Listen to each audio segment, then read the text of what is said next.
Kuna see on nii uus asi ikkagi, et on üle maailma tegelikult sellega hakati tegelema alles siis eelmise sajandi keskpaigas ja Eestis on ta siis tõesti olnud sama kaua, kui mina olen sellega tegelenud 14 aastat, et selles mõttes on väga, ma olen harjunud sellega, et iga kord, kui ma lähen kuhugi, siis ma alustan sellega, et mis see improteater on. Ja improteater on siis lühidalt öeldes selline teater, kus kogu etendus sünnib publiku silme ees, midagi ettevalmistatud ei ole. Näitlejad teavad küll ette, et kas täna on tõsisem või naljakam etendus või mis žanris seda tehakse. Näiteks Improteatri Impeerium teeb parasjagu improviseeritud Shakespeare'i. Aga seda, mis lugu konkreetselt täna lavale tuleb, keegi ette ei tea. Tihti küsitakse publikust mõni sõna või lause inspiratsiooniks ja vastavalt sellel hakatakse siis improviseerima. Ja see kõik ongi kogu aeg nii-öelda muutumises ja iga etendus on ainukordne, sellepärast et teist korda enam sellist etendust lavale tuua ei saa.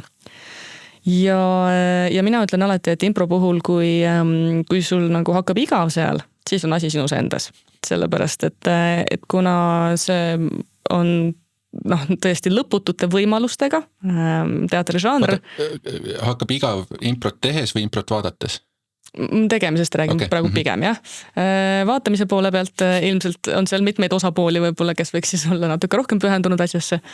Aga või see lihtsalt ei ole sinu asi, mis on ka väga okei.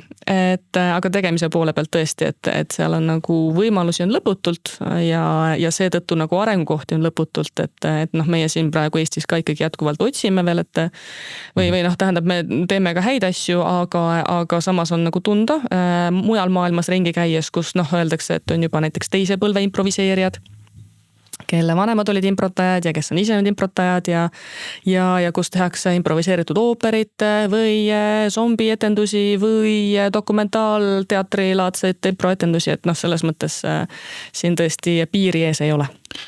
Kui sa ütled, et midagi ette valmistatud ei ole, siis sa natukene valetad ka, on ju? Selles mõttes, et siin on see ettevalmistus, et sa oskad reageerida olukordades, et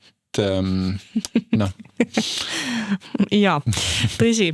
Tihti tehakse seda nalja, et aga miks sa üldse proovis käid, kui sa improviseerid nagunii, et selles mõttes, mis mõttega sa siis proovi teed.